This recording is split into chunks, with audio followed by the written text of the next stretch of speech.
Northern governors, traditional rulers meet over insecurity blackout.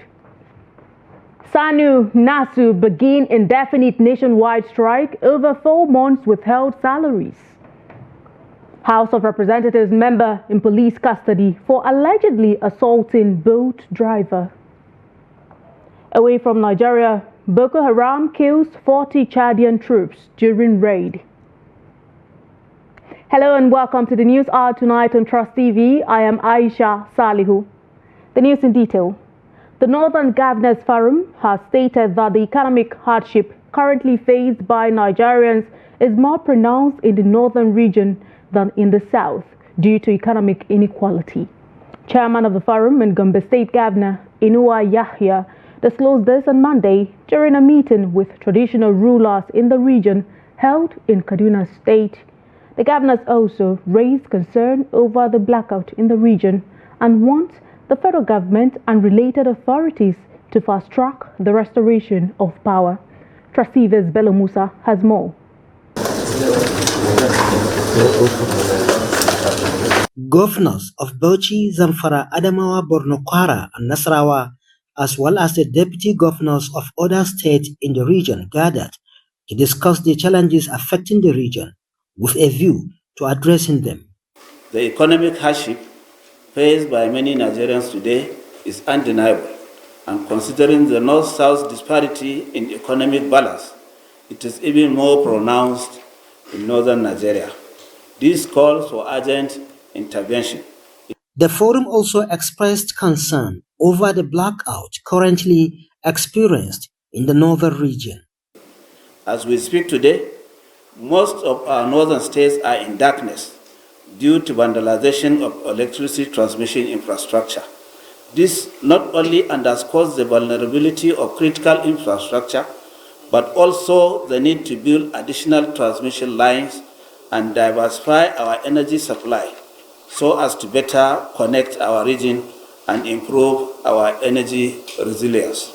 In his remarks, the host and governor of Kaduna State, Obasani, commended military operations aimed at ending security challenges in the north.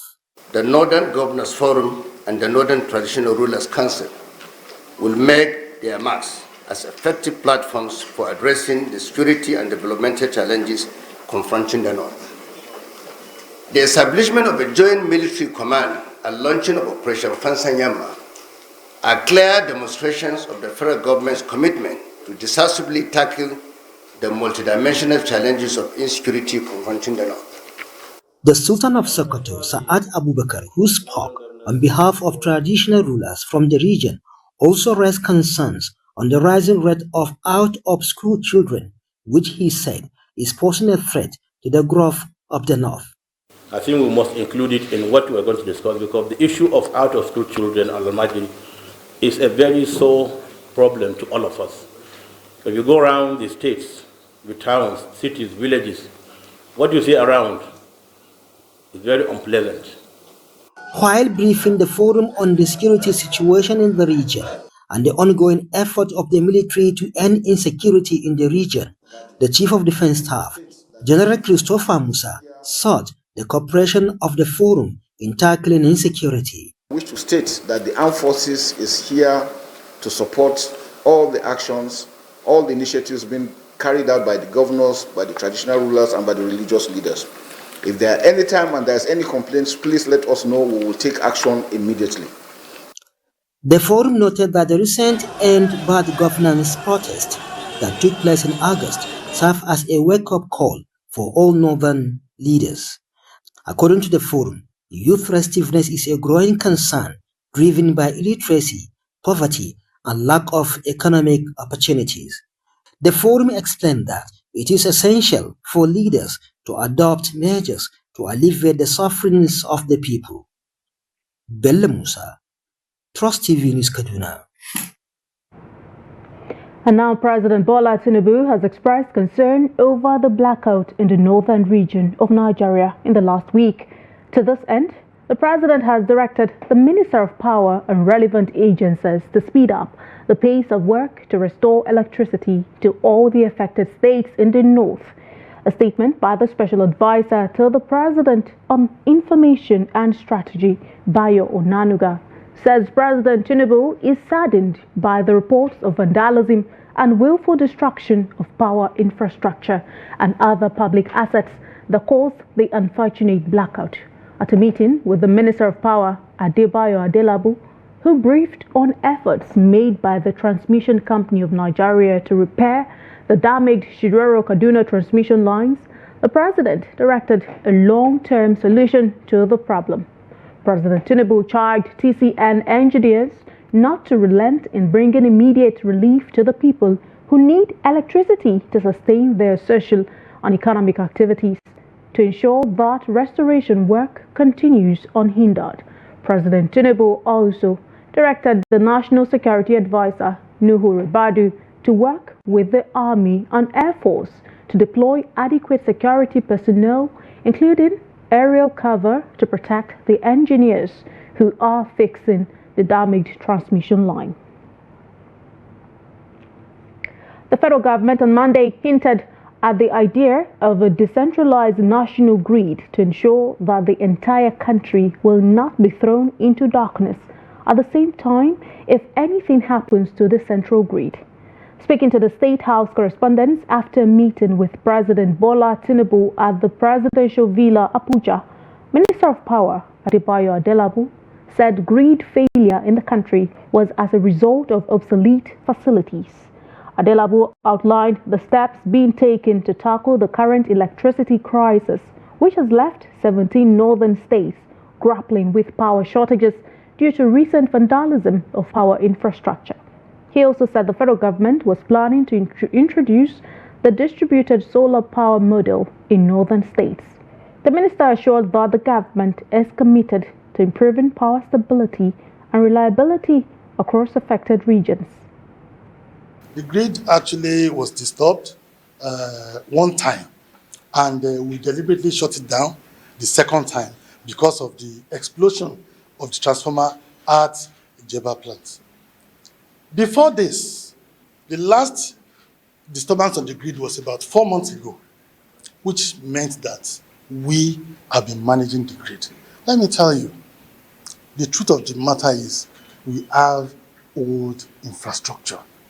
We have a national grid that is more than 50 years old. We have a national grid whose transmission lines are weak. The towers are falling.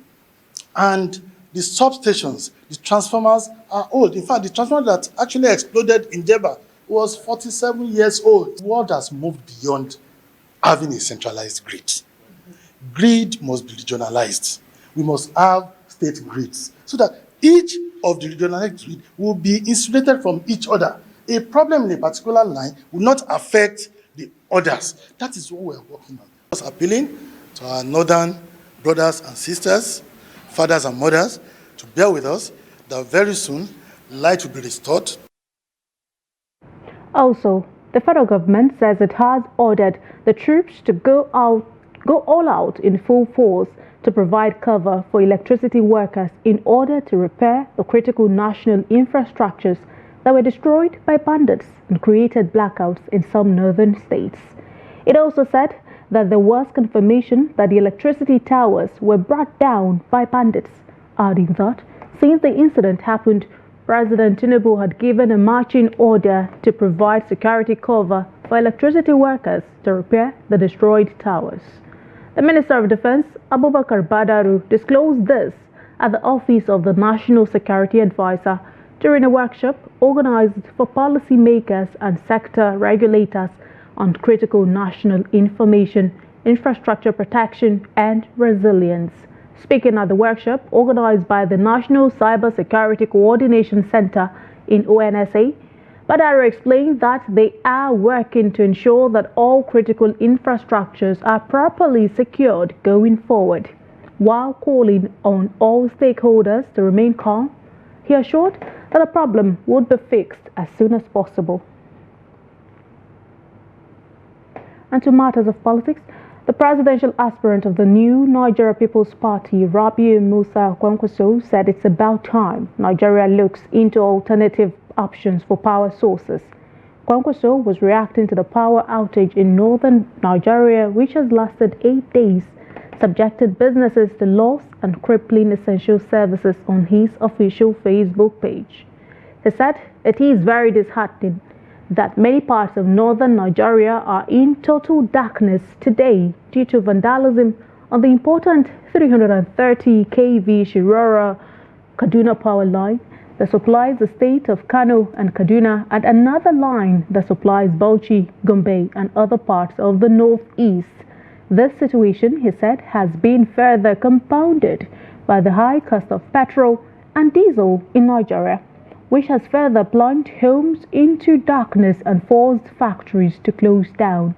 Kwankwaso therefore encourages all state governments and private investors to invest in alternative electricity sources. Amid the power outage in the northern part of the country due to the vandalization of electricity transmission lines, the Arewa Consultative Forum has claimed that there are growing insinuations that the federal government is deliberately using the power blackout, which has lingered for days, to shortchange the region and further deepen its economic woes. The forum, in a statement by its National Publicity Secretary, Tukur Muhammad Baba, asked the federal government to quickly declare a state of emergency on the persistent outage and inequality electricity supply in the region. The forum said the situation appears even more dire and frightening as statements from the Transmission Company of Nigeria suggest that the problem is likely to persist interminable due to technical and security challenges. ACF wondered why the North, which generates substantial electricity power in the country, is ironically allocated the least in supply. It noted that it just does not make any sense that Lagos alone has 8 substations, while the whole of the northern states combined, harboring more than half of Nigeria's total population, has only 3 substations at Jos, Kaduna, and Kano. The forum warned that the situation at hand is a potent national security threat, against which the silence, especially of public officials, amounts to a phenomenal textbook illustration of the abdication of responsibility, as unacceptable as can be. The federal government has restated its commitment to fully implement the 70,000 naira new minimum wage, assuring that at no level will half implementation be done. The Secretary to the Government of the Federation, George Akume, stated this on Monday at the State House, Abuja, after he met with President Bola Tinubu. Akume, speaking on the compliance level by the sub-nationals, applauded state governors who had commenced the implementation of the policy, saying the issue of the new national minimum wage remains central to the administration of President Tinubu. He expressed satisfaction with the compliance level so far, adding that the increased wage above 70,000 naira by state governors is commendable and should be encouraged. Akume appealed to other governors who are yet to announce the minimum wage to do so and begin the payment. The issue of the new minimum wage has always been central to the thinking of the government of President Bola Tinubu. And that was why he quickly assembled, they put in place the tripartite arrangement to look at all the issues. And this was properly carried out. The governors were represented, the federal government was represented, the organized private sector was also part of it. So we arrived at the new minimum wage. We're very satisfied with it. And some state governments have started implementing. Others have even gone beyond 70. So I believe that there's no problem with that whatsoever. We applaud those who have started. Those who have not started, we just want to appeal to them to start the payments. And to labor matters, Members of the Senior Staff Association of Nigerian Universities and the Non-Academic Staff Union of Educational and Associated Institutions have commenced an indefinite nationwide strike within campuses of public universities to demand the immediate release of their 4 months withheld salaries. In a statement on Sunday, co-signed by SANU President Mohammed Ibrahim and NASU General Secretary Peters Adeyemi, the two unions said it is appalling that despite several ultimatums issued to the government, no positive result has come from the government. The two unions directed their members in all public universities and inter-university centers throughout the country to hold a joint congress in their respective campuses on Monday, October 28, 2024, and proceed on an indefinite, comprehensive, and total strike action, as no concession should be given in any guise. The two unions berated the federal government for paying withheld salaries to the Academic Staff Union of Universities while neglecting the non-academic unions. The Joint Action Committee of the Non-Academic Staff Union of Educational and Associated Institutions and the Senior Staff Association of Nigerian Universities have joined the indefinite nationwide strike declared by the national body of the unions.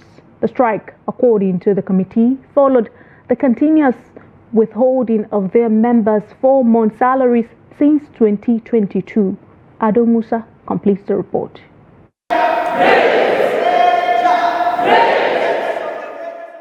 The strike by the Joint Action Committee followed a statement jointly signed by NASU National President Muhammad Ibrahim and NASU General Secretary Peter Adeyemi, declaring the commencement of the strike action at the NASU branch, University of Jos. The leadership of the group asked all members to remain at home until further notice. The leaders of the groups gave reasons for their participation in the strike. For the minimum wage to be jacked from 30,000 to 70,000. And since Mr. President's approval, members of the union had not benefited by getting this money being paid to them. And while the sister union in the university system, especially the teaching staff, had been paid 4 months of their own withheld salary. This call long overdue, sincerely, because our national has been given ultimatum, and the government will tell them that they are on the process, and they kept on relaxing the ultimatum. They were not extending the ultimatum up to this day. It's quite unfortunate. After calling off the strike, we went on national protest, warning strike, writing several letters to the Minister of Education and also the Minister of Finance concerning the payment of the withheld salary. The sister union, which is ASU, was given 4 months of the strike they embarked on during that time. Mr. President gave a waiver. The leaders also vowed to ensure that all staff of the unions comply with the directive. This is not an issue that is domestic. It's a national directive. Everybody has taken up the mantra that they will also withdraw their services and remain at home. I believe in the next few days you will see it, because the fact that students are on ground, teaching is ongoing, but that will not stop the non-teaching staff not to withdraw their service. As you can see, members from this hall just went back home straight. Compliance, definitely we are going to comply, because we always, as the leadership of JAG, will always move around to make sure that none of our members is being called upon to render any kind of essential services.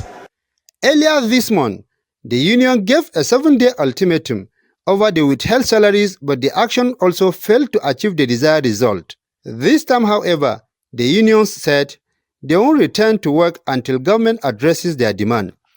Ado Musa, Trust TV News, Jos.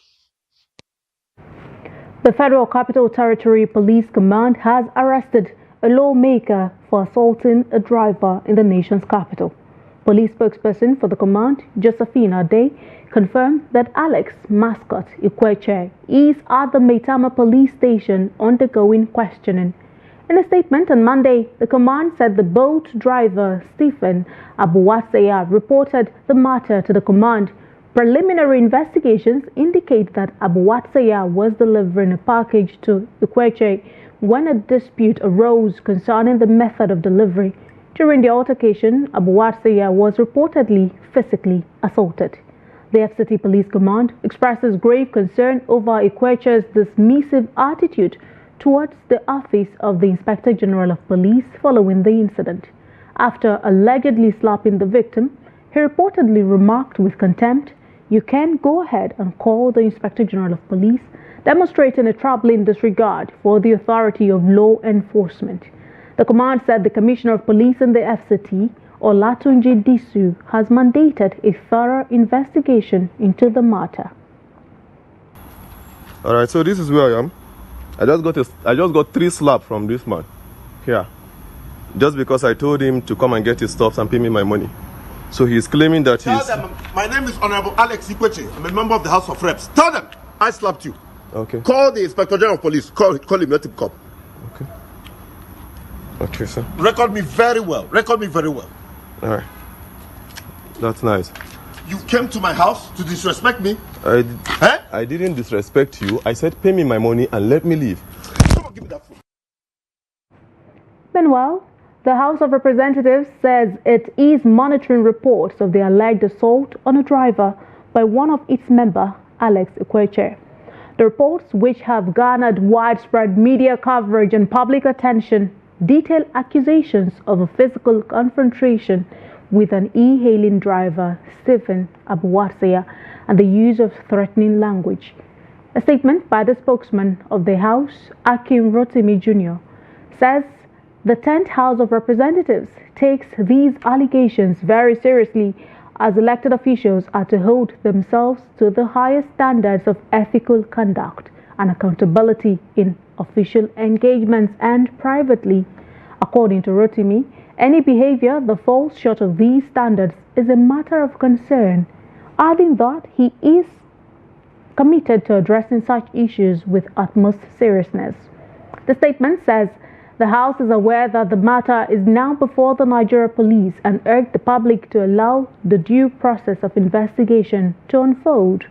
It says it welcomes further engagement from the public on the subject via email at akintunde.rotimi@nas.gov.ng or akinrotimi@gmail.com. Social media critic Martin Sosei, aka Very Darkman, has filed a petition against Alex Ikweche, a member of the Federal House of Representatives.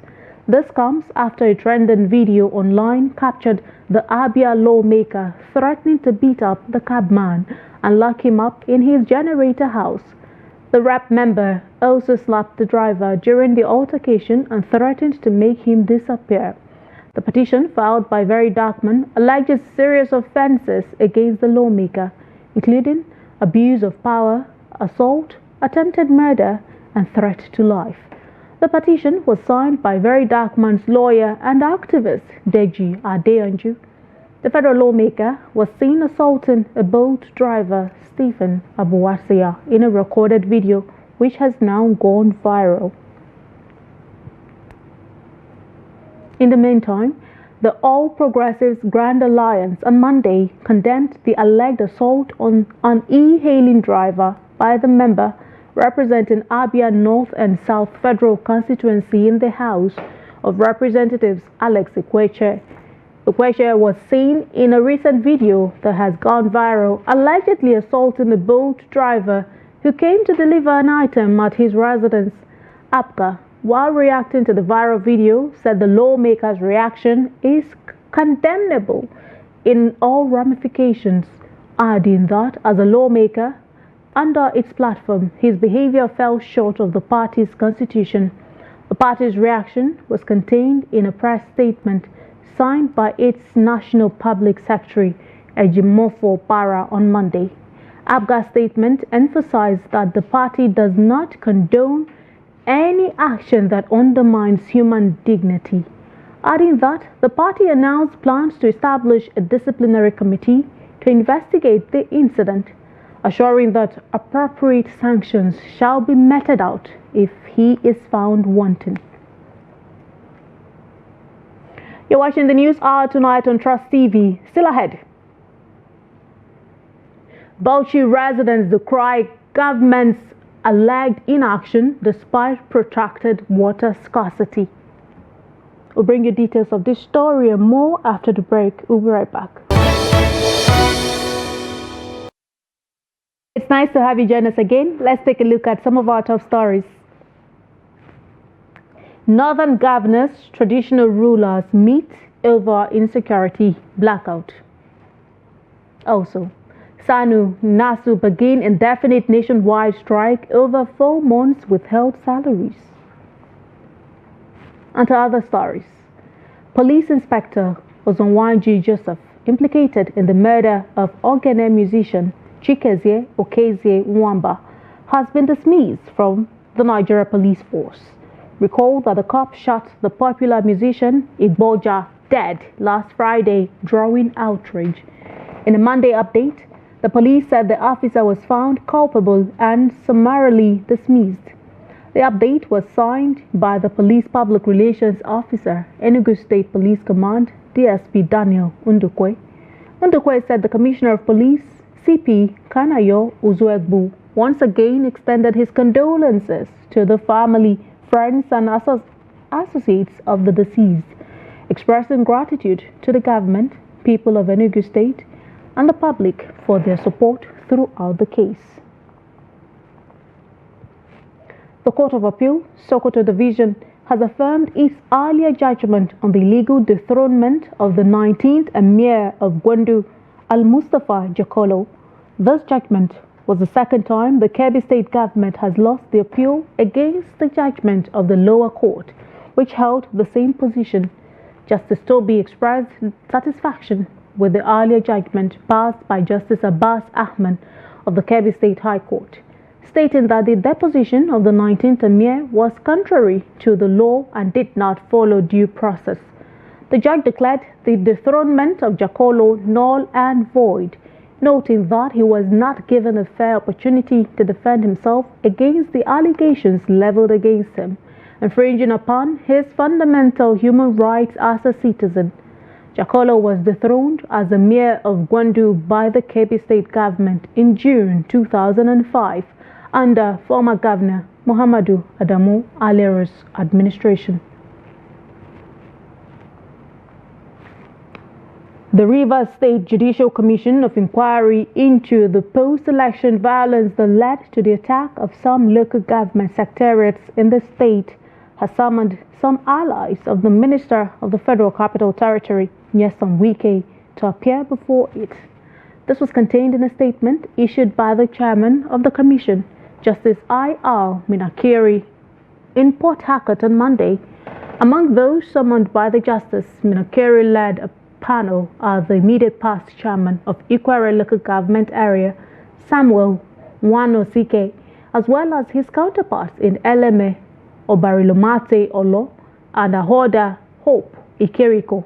The trio served as local government chairman under Nyesom Wike as governor and completed their tenure under incumbent governor Siminala Ifubara. Also summoned is a member representing Eleme constituency in the State House of Assembly, Afoji Igwe, who is loyal to the FCT minister. Recall that the local government secretariats torched by suspected political thugs were Ikwere, Eleme, and Emoha. The statement summoned a total of 109 persons as witnesses. Also, the Caretaker Committee of the All Progressives Congress in Rivers State has called on the National Assembly to check the conduct of some of its members, whose conduct, it says, may dent the image of the National Assembly. The Caretaker Committee Chairman, Tony Okocha, made the call at a media briefing in Port Harcourt. Okocha, in reference to alleged criticism of the judiciary by the member representing Idato Federal Constituency of Imo State in the House of Representatives, Ikenga Ugochinyere, whom he described as a meddlesome interloper, whose regular comments on Rivers State issues are for his personal gains.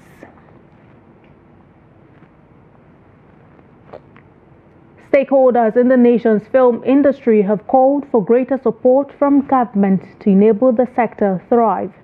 Speaking to Trust TV's Neil Sampson on the sidelines of the 2024 edition of the Abuja Film Festival, some of the stakeholders said that such festivals are significant as they offer a contemporary and liberal platform for the filmmakers in the world to exhibit the excellence of the film art form, hence the need to support the festival.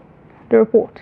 According to these filmmakers and actors, film festivals contribute to the understanding and appreciation of cultures of different nations, among other benefits. One thing about film festival is a place where you come to learn more, upgrade from what you used to know to what you don't know, so you can get it better. You can't talk about Nollywood without mentioning film festival, and I think this is one of, like Abuja Film Festival is one of the very first film festival we had in those days. This is the 21st, so that should tell you, it's been in existence, and it has given so many film practitioners the chance to be seen. This is where we interact, filmmakers meet, the show reels, show your films, and we audience watch what you have. Do you understand? And it's good because when your film passes through festivals and you're good, you know you're good. People will tell you. You also be able to tell people how the film is being shot. They also spoke on how the government can contribute to the development of the Nigeria film industry. We need our government to believe in this, to believe in Nollywood. We have a lot of talented people out there, talented filmmakers, but funding is the problem. You understand? A lot of story has to be told, but the money in telling those stories, they need finance and, they need funds to tell those stories. What we need them to do in terms of, one, piracy. They need to help us fight it, and they need to push money, because there's been individuals that have been doing this and they've been trying to get the point. So if government can come in and support us financially, both in everything, it will help the industry go forward. Organizers of the Abuja Film Festival spoke on the level of progress and challenges they faced while organizing the festival. And over the years, the major challenge that we've had is funding. Funding has always been the issue, because if you look at the festival, it actually costs a lot to run a festival like this. I'm sure you've seen the exhibition booth, you've seen the environment, you've seen that we're using a cinema hall, and it costs a lot to have films running for the next 4 days non-stop in a cinema. So these are major challenges that we face. The major one in particular is funding. For me, I always say that progress is not about the financials. For 21 years, we started when there were no cinemas in Nigeria. At that time, when we started 21 years ago, there was no super cinema. We had to make do with using hotels where we had a projector with screen, and people were watching. And of course, it also gave rise to what's happening today, where we now have the cinemas all over the country.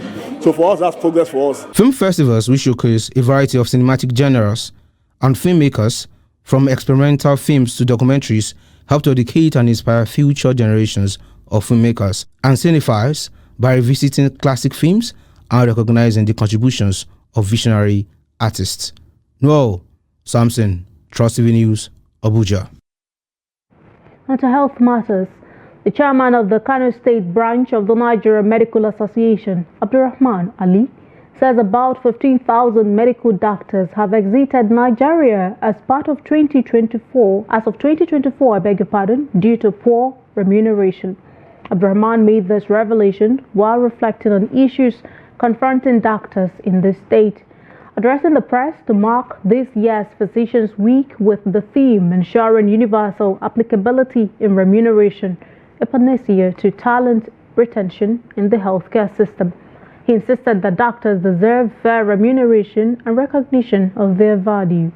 He urged the Kano State government to come through with the agreement signed with the Nigeria Medical Association on the revised hazard allowance for health workers. The Jigawa State government, with support from National Information Technology Development Agency, have trained 250 civil servants in Jigawa State on digital economy and transformation. The 5-day training, which began on Monday, 28 October, on bill to end, is for civil servants from across ministries, departments, and agencies. Trust TV's correspondent in the state, Ali Rabiu Ali, filed the report. The training, which is in collaboration with the Office of the State's Head of Civil Service and ICT and Digital Economy Office, aims to equip the civil servant with the technology that would facilitate their official activities. In his welcome address, the Jigawa State Head of Service, Muhammad K. Dagacheri, charged the participants to pay attention during the training to ensure that the state civil service benefit optimally. Dagacheri said the training is part of Governor Umar Namadi's 12-point agenda. The essence of this workshop is to train and retrain our office so that the 12-point agenda of His Excellency, Governor of the we efficiently and effectively be implemented. The Director General of NIDA, Kashifu Inwa, who was represented by the Director E-Governance and Digital Economy Department of NIDA, Muhammad Salisu Kaka, in his presentation said the digital transformation has to be guided as the agency already established a document that would easily explain the transformation to the people concerned. He said that with it, every organization has to have core value, saying he believed that already Jigawa State has its own core value.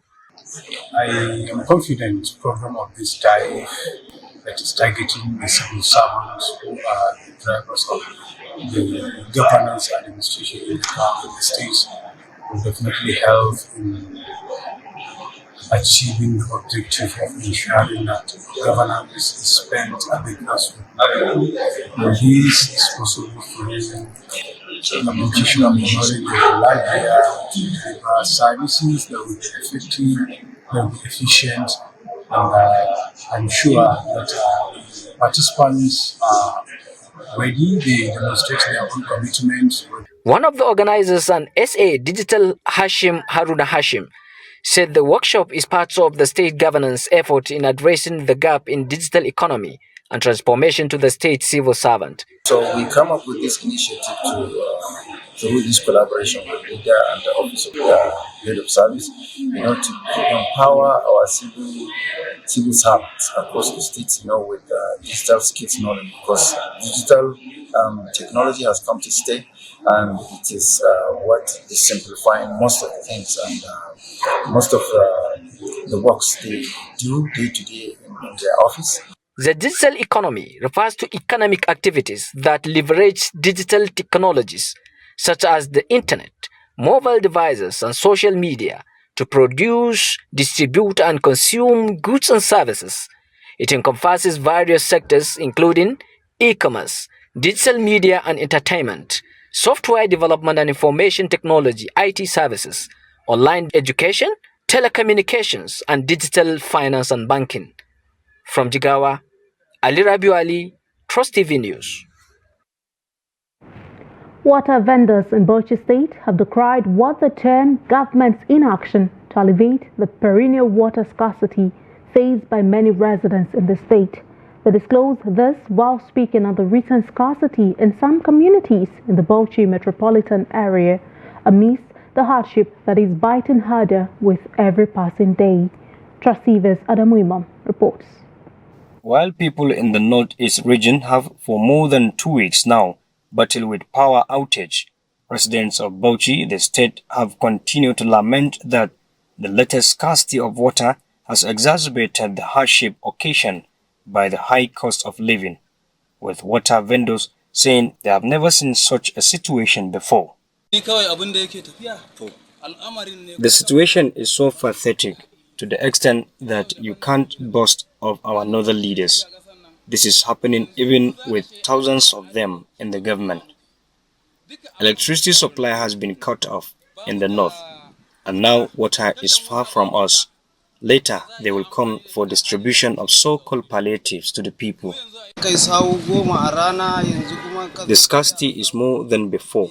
We usually fetch from the well here because there are no boreholes close by. That is why the demand for water from vendors is high within Gidadubu communities. As a result of that, we charge 700 to 1,000 naira depending on the distance for one trip of water. The situation is not easy at all. We spend days without tap water, even for domestic use. This is happening due to neglect from the authorities concerned. Our struggle is made worse because there is no electricity supply. We appeal to the government to quickly arrest the situation. They urge the federal and state government to look for alternative ways of providing water and electricity for Nigerians in order to help reduce the hardship among the people. Adam Imam, Trust TV News, Bauchi. We move over now to the Green Chambers of the National Assembly. The Speaker of the House of Representatives, Abbas Tajuddin, has stressed the need to empower women, saying it is a necessary and strategic move for economic growth. Speaker Abbas also said it is disheartening that females are low in number at the National Assembly. The Speaker stated this in his keynote address at the International Legislative Dialogue on Women and the Constitution Amendment Process in Nigeria, which was organized by the House Committee on the Review of the Constitution in Abuja on Monday. It was attended by presiding and principal officers of the National Assembly, ministers, female party and forum leaders, gender-based civil society organizations, members of the diplomatic corps, among others. The First Lady of Nigeria, Oluremi Tinubu, was also represented at the event.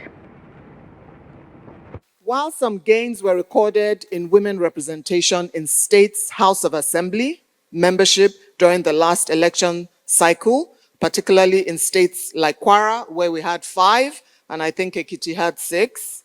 This was, however, not the case at the current 10th National Assembly, as only 4 women were voted into the Senate out of the 109 total members, while the House of Representatives has only 16 women out of a total of 360 members. As we engage in this international legislative dialogue on women and constitution amendment, let us remember the pivotal role of women, the pivotal role women play in shaping our society and the future for envision for Nigeria. Thus, increased representation of women is not a luxury, but a necessity for sustainable national development and stability. Around the world, and particularly in Africa, we see encouraging examples of gender inclusion. I'm honored to lead the House Committee one such critical bill, a bill for an act to alter the provisions of the Constitution of the Federal Republic of Nigeria 1999 to provide for a seat reservation for women in the National and State Houses of Assembly, HB 1349, alongside other 4 gender justice bills. There is a strong evidence all around the world that as more women are elected to office, there is an increase in policy making that emphasizes quality of life and reflects the priorities of families, of youth, of marginalized groups for a more effective social, financial, and political inclusion. Women's inclusion in leadership challenges cultural norms and promotes gender equality, sending a message to society that leadership is not limited by gender. Women in political roles serve as role models, inspiring more Nigerian women and girls and young women to pursue education, leadership, civic education, and many more. It's time now to join Yusuf Akogu for the business news.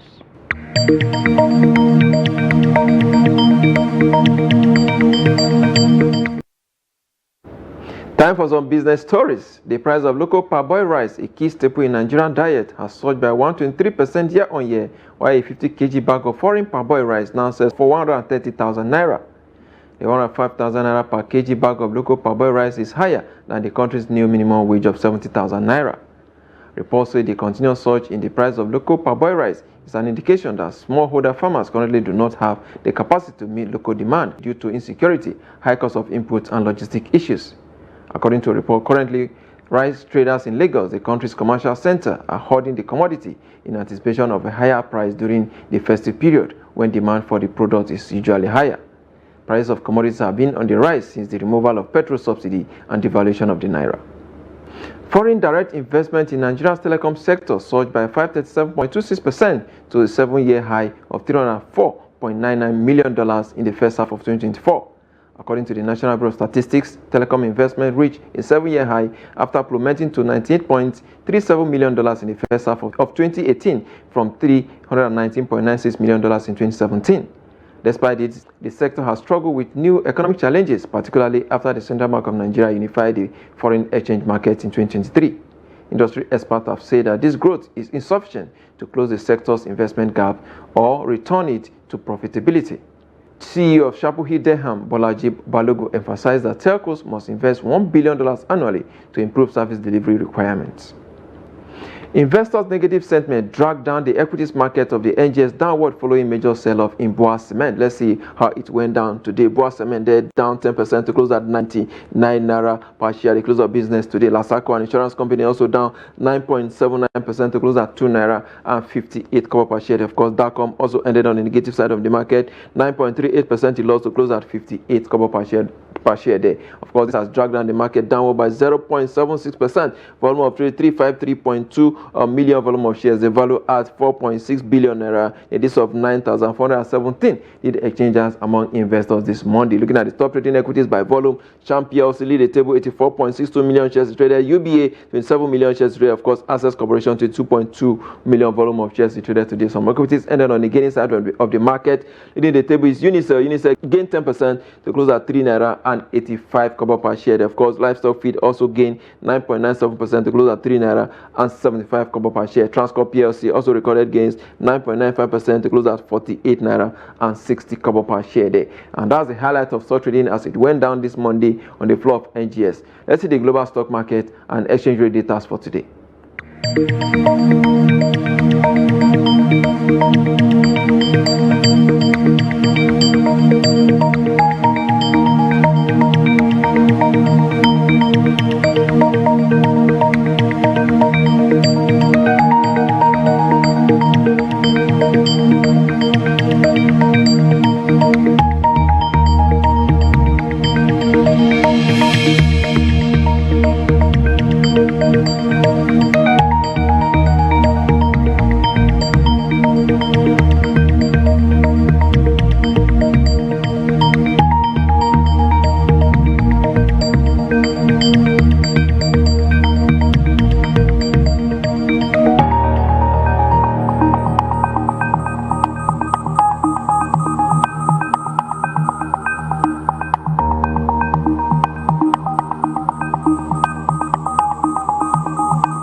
For those seeking an answer to questions as to what the Middle East conflict risk premium is in the price of crude oil, the 5.3% drop in Brent futures on Monday provides some enlightenment. Global benchmark Brent contract dropped as low as $71 a barrel in the early Asia trade on Monday, down from the close of $76 per barrel on Friday. For the pay basket, dealers offer $74 per barrel. And that's business. I am Yusuf Akogun.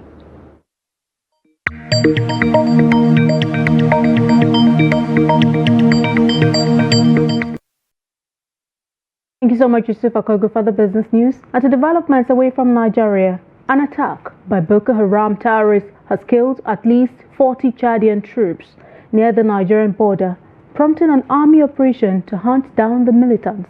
Local sources said on Monday that members of Boko Haram targeted a garrison housing more than 200 Chadian soldiers late Sunday in the Lake Chad region, an area plagued by various armed groups.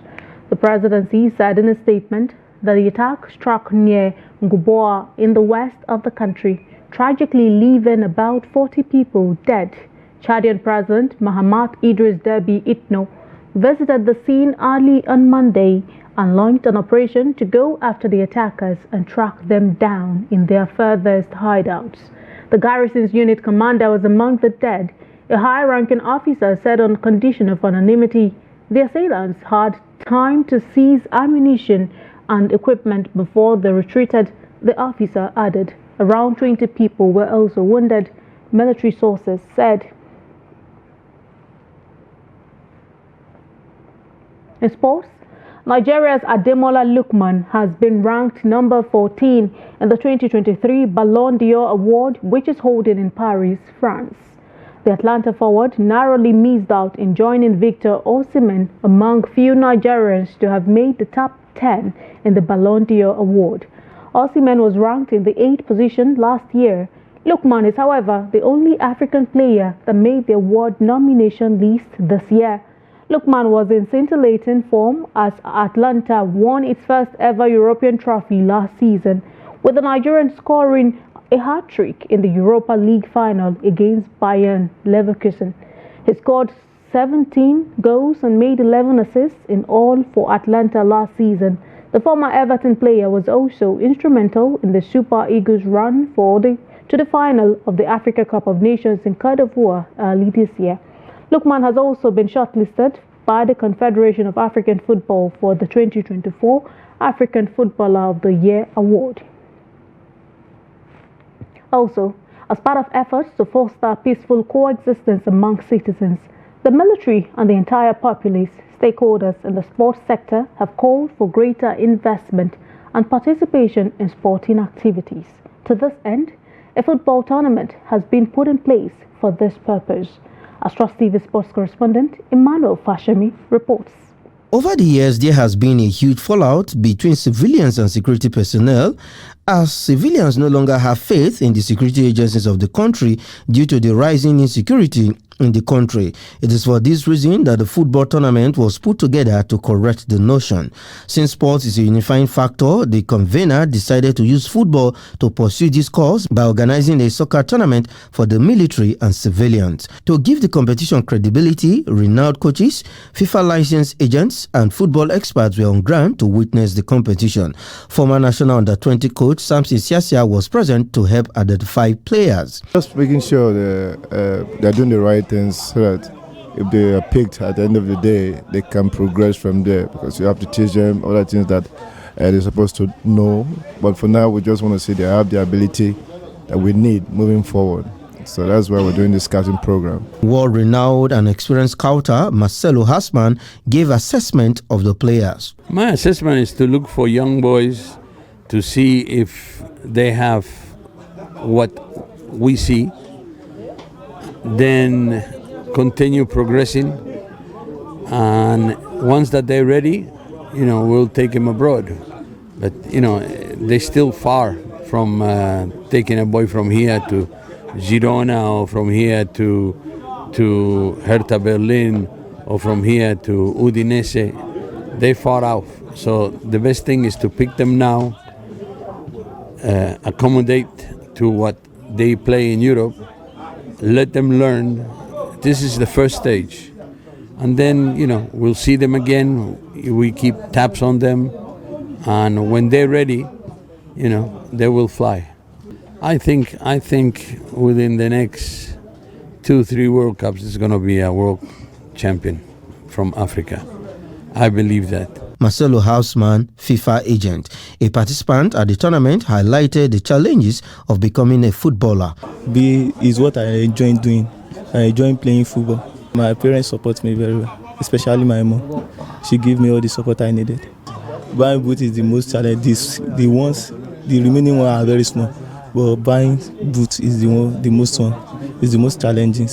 The convener, Barrister Niyi Daniels, who is passionate about football, opted for the sport to achieve his goals of setting up the tournament. We really need to promote that interaction. There's a lot of misunderstanding and mistrust between the civilian environment and the military constituency. And that kind of differences and misunderstanding, we should create breeding grounds for understanding and mutuality, in an environment that will make for peaceful coexistence. Next project should be to work with the Navy, the police. But the aspect of sports, which is a unifier, particularly football, is one area that I will really give it a lot of thought. This is the first phase. The second phase is in talent development and nurturing, and also character building and mentality, because talent alone is never enough. Mentally, you've got to be fit for the European environment. It's a totally different ball game here. So this is the first phase. They need to undergo a series of talent grooming, talent nurturing, and talent development. 6 teams participated in competition, with the convener hoping to expand the tournament to other military and paramilitary agencies in future. And that is sports. I am Emmanuel Fashemi. Very well then, that's about the size of our package for you tonight on the News Hour on Trust TV. Remember, you can always follow us across all of our social media platforms and also join our YouTube live stream for more news, programs and documentary. I am Aisha Salihu. Thank you so much for watching. Have a good night.